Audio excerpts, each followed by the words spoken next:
काफिर है तो शमशीर पे करता है भरोसा, मोमिन है तो बेतैग भी लड़ता है सिपाही।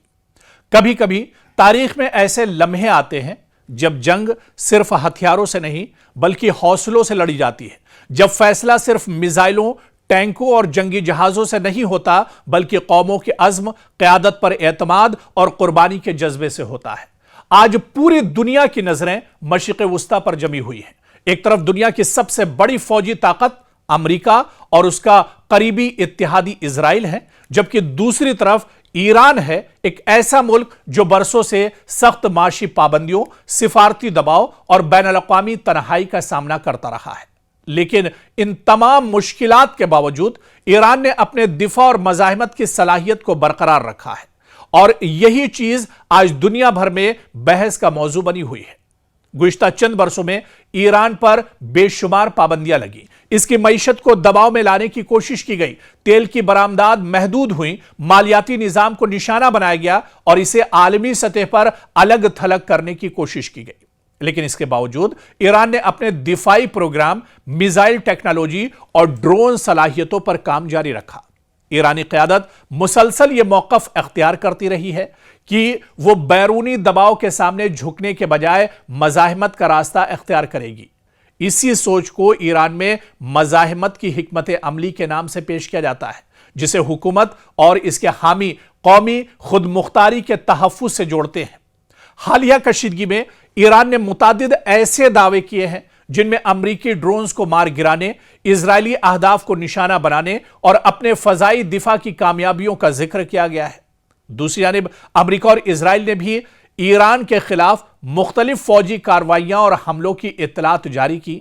जंगी हालात में दोनों फरीक अपनी अपनी कामयाबियों के दावे करते हैं, जिनमें से बाज की आजादाना तस्दीक फौरी तौर पर मुमकिन नहीं होती।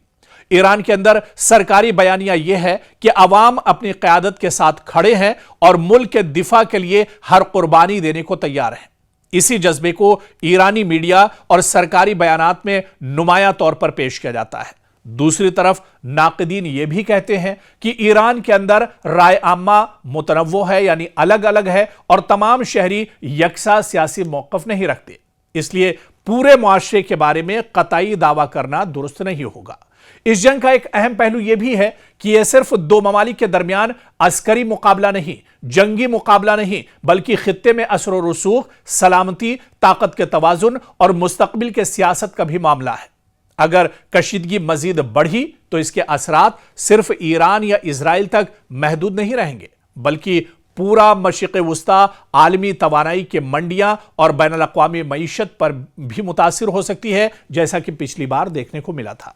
ईरान के हामी इसे एक ऐसी कौम के तौर पर पेश करते हैं जो दबाव के बावजूद पीछे हटने के लिए तैयार नहीं, जबकि इसके मुखालिफिन इसे खित्ते में कशीदगी बढ़ाने का जिम्मेदार करार देते हैं। और यही वजह है कि इस तनाज़े को मुख्तलिफ ममालिक और मुबस्सिरीन मुख्तलिफ जावियों से देखते हैं।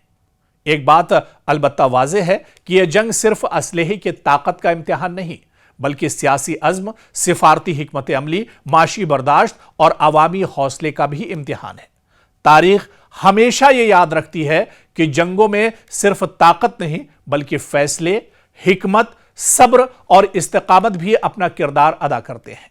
आने वाले दिन यह तय करेंगे कि मौजूदा कशीदगी किस समत जाती है। आया मुज़ाकरात का रास्ता निकलता है या खित्ता मजीद एक बड़े तसादुम की तरफ बढ़ता है। यह देखना भी बहुत अहम होगा, क्योंकि पाकिस्तान और कतर या फिर इसी तरह के दूसरे जो मुल्क हैं, तुर्की की बात की जाए, ये दरअसल चाहते हैं कि जंग के जरिए नहीं बल्कि बातचीत के जरिए, मुज़ाकरात के जरिए मसला हल होना चाहिए, क्योंकि जंग किसी मसले का हल नहीं बल्कि जंग तो खुद एक मसला है। और ऐसे में अब ईरान और अमेरिका के दरमियान लगातार ठनी हुई है, जिसकी वजह से मशरिक़ वुस्ता लगातार आग के ढेर पर एक तरह से बना हुआ है, आग के ढेर पर बैठा हुआ है। और ऐसे में ये तसादुम और ज़्यादा बढ़ेगा या आने वाले दिनों में रुकेगा, ये आने वाले दिनों पर एक तरह से डिपेंड करेगा। और ये देखना बहुत अहम होगा कि ऐसे हालात में अमेरिका या फिर ईरान का जो फाइनल मौक़िफ़ है वो आखिर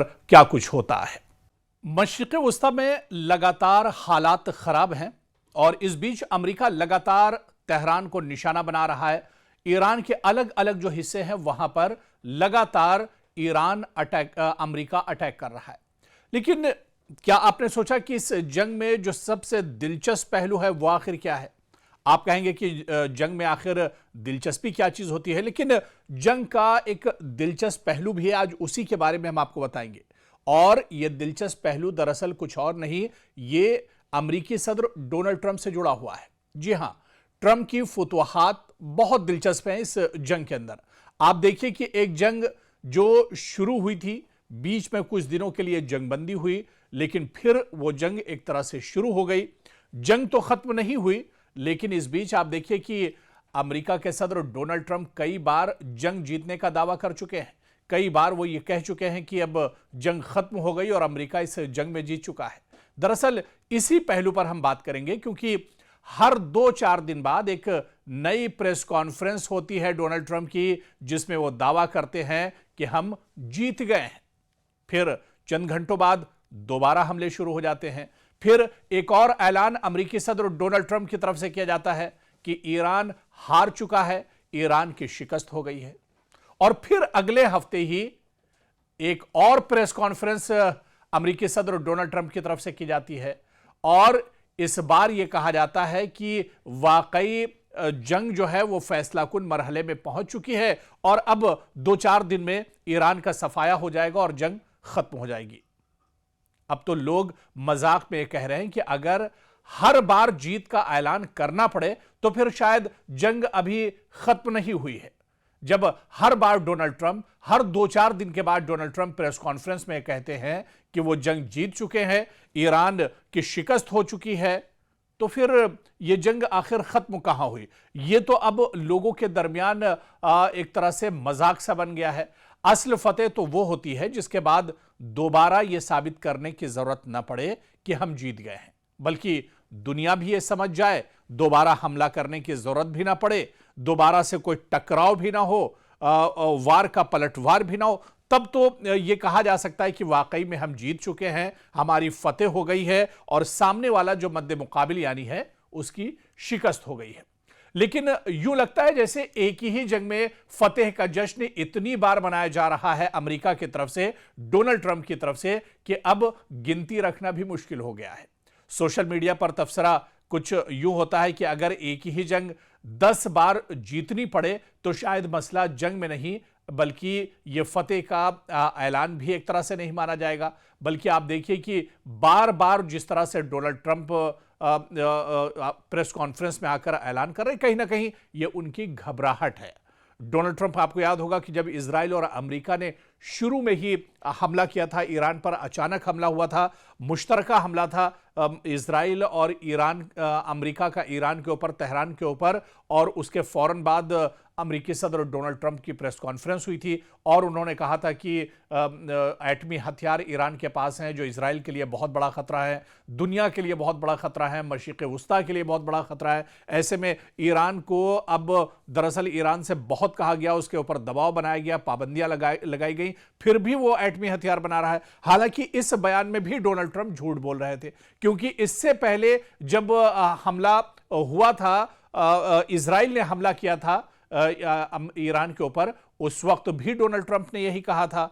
और डोनाल्ड ट्रंप ने इससे पहले जब हमला हुआ था उसमें कहा था कि अमेरिका ने अटैक किया है और अमेरिका के B-2 बम्बर ने दरअसल ईरान के अंदर जो एटमी हथियार हैं, जहां पर ये एटमी हथियार रखे जाते हैं, उस पूरे मकाम को, उस पूरे जगह को, उस पूरे इलाके को तबाह बर्बाद कर दिया और ईरान का जो एटमी हथियार का जखीरा है वो तबाह बर्बाद हो गया।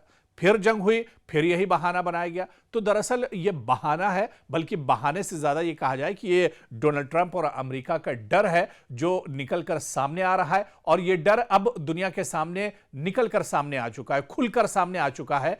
अब दुनिया दरअसल उसको एक मजाक की तरह से देख रही है कि डोनाल्ड ट्रंप दरअसल अब इतने ज्यादा नफसियाती तौर पर परेशान हैं, इतना इस जंग का बोझ उनके ऊपर है, इतना दबाव उनके ऊपर है कि जब भी प्रेस कॉन्फ्रेंस में आते हैं तो यह कहना नहीं भूलते हैं कि ईरान हार चुका है और अमेरिका जीत चुका है।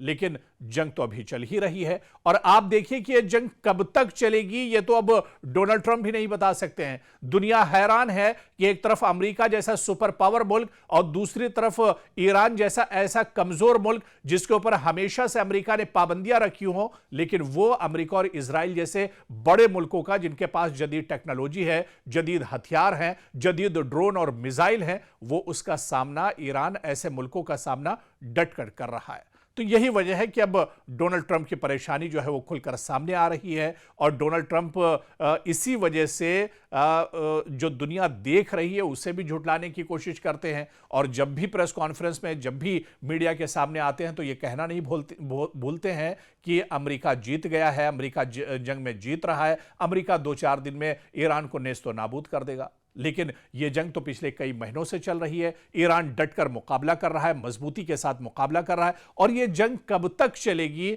ना तो हम कह सकते हैं, ना आप कह सकते हैं, और ना ही इसका अंदाजा दुनिया के सुपर पावर यानी डोनाल्ड ट्रंप को इसका अंदाजा है कि यह जंग कब तक चलेगी।